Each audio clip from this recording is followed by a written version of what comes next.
I mean, what about you, Doctor? You were pretty horrified by it, It's weren't you? a truly monumentally awful film. I mean, there's no saving the fact that one would like to be sort of pleasant about it, and I wish that they had done a better job of it. But it's absolutely appalling. I mean, 30 minutes in, they're buried in the rubble, and I was looking at my watch, and I knew we had another hour and a half to go. I thought, what on earth is going to happen? What happens?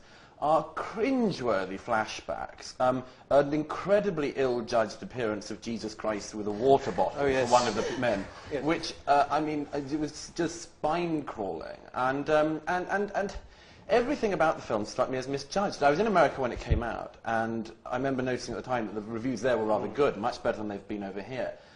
And I think, really, the only reason why anyone should think this film's any good is the fact that Oliver Stone didn't do what some of us thought he might do, which was to repeat his atrocious JFK, one of the worst conspiracy movies in all time, and effectively have decided to... I mean, I assumed, coming from Oliver Stone, we'd have World Trade Center, you know, created by the Mossad and the FBI. And the fact that he didn't do that seems to me the only reason why anyone should be charitable about what is an appalling enterprise. But I think it would make them heroes of our times. And it's particularly hard to judge themselves when the leading segment, leading up to the point at which the towers collapse, they're sort of going into the towers to save people. And the appalling Nicolas Cage walking at the slowest pace I've ever seen. I say, get a move on, man. You're meant to be saving lives. And I mean, he has this ponderous sort of crawl towards the scene and then gets trapped. I agree. I mean, this story doesn't really encapsulate. So you had the last sequence, right?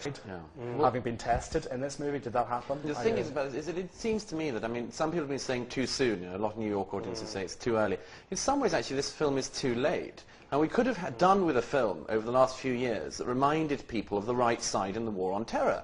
I mean, it seems to me we've had things like Kingdom of Heaven that try to pretend that Christian fundamentalism is the real problem of our time. We've had a whole set of movies, including that dreadful Jodie Foster film where the plane hijacked itself. I mean...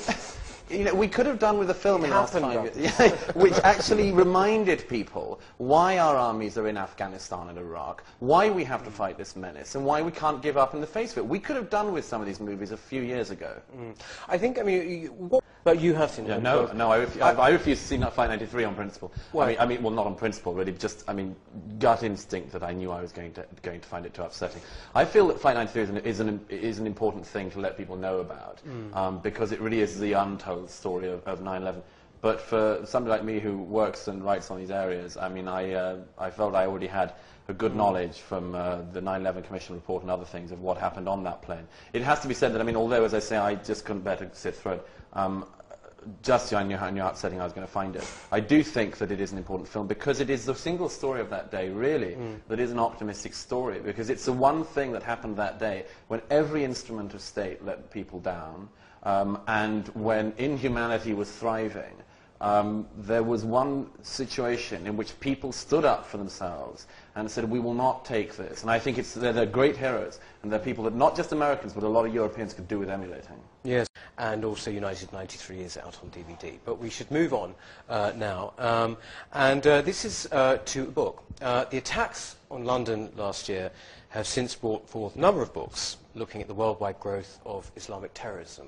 Melanie Phillips had a bestseller on her hands with Londonistan, and now Michael Gove, otherwise known as the Shadow Minister for Housing, has published Celsius 77, in which he argues that the West's approach to fundamentalism is destined to lead to further terrorist atrocities.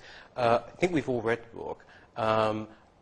It's interesting that these books have come along at roughly the same time. It's as though somehow I perceive it as a penny is slowly dropping somehow. From your point of view, having written, being a neoconservative, having written extensively about these, how do you, what in fact does it add or clarify in the argument, this book? I think Gove's done a great service, really, in refining a very complex and very lengthy narrative of the ideology which led to what happened on the tubes of London and buses of London a year ago. It's a much more readable book than a lot of books which have covered similar terrain. And I think it does a great job. It's not definitive, but it doesn't try to be. It simply explains very clearly and with incredible scholarship, which I have to say is kind of disguised. You don't have to know about it. It condenses all of this into, about 150 pages, less than that in a small book. It's fantastic. Yes. Actually, on that point of scholarship, I actually wanted to point out, and it's probably, you might have heard, in the Sunday Times, William Dalrymple reviewed the book. Was it here. It's caused actually quite one of those little literary scandals, I suppose, because he actually criticised Michael Gove on rather strange grounds. It seemed to be rather scraping the barrel, that he didn't know any Islamic languages, and that I think that he didn't know... Dalrymple's got a hell of a cheek. I mean, the phrase "gone native" could have been invented for Dalrymple. A man who in recent years has distinguished himself only in his sympathy for the enemy.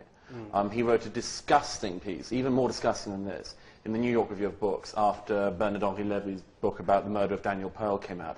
Essentially, what William Dalrymple did on that occasion was to justify the murder of Daniel Pearl. I mean, he effectively wrote the justification that Omar Sheikh would have done if the Pakistani authorities would have given him paper in prison. Absolutely reprehensible. And William Dalrymple has just displayed that, I mean, he may be a perfectly satisfactory historian, that's open to debate. He's a kind of fourth-rate Lawrence of Arabia wannabe. And has now decided very foolishly to tread into contemporary politics. And I think he's best out of it. We're certainly much better off if he doesn't get involved. Yes, I think. Should we worry about, theatre, film? Doesn't it in a way show how irrelevant these things have become? Well, you remember after 9/11, one of the things that kept on being said was, where are the writers? Where are the people who can explain this to us? The truth was they weren't in the arts. It's perfectly obvious that filmmakers, novelists and poets and so forth kept on jumping on the wrong side. I mean, the fantastic example of where the arts are on this issue is demonstrated by George Clooney, if you can call that an art. And George Clooney said recently when he launched his McCarthyite movie, or movie about McCarthyism, he said, I'm taking a big career risk. No, you're not. You're not. Where are the disciples of Senator McCarthy? Where are those guys who are going to hunt you down? The thing you need to do if you're going to be an artist and you're going to challenge these things was demonstrated by Theo van Gogh, and he's dead. So if George Clooney and co, who are making millions upon millions of pounds from pandering to left-wing prejudices, could wake up to the fact they're part of the problem and are producing no answers, then we might be getting somewhere. Yes.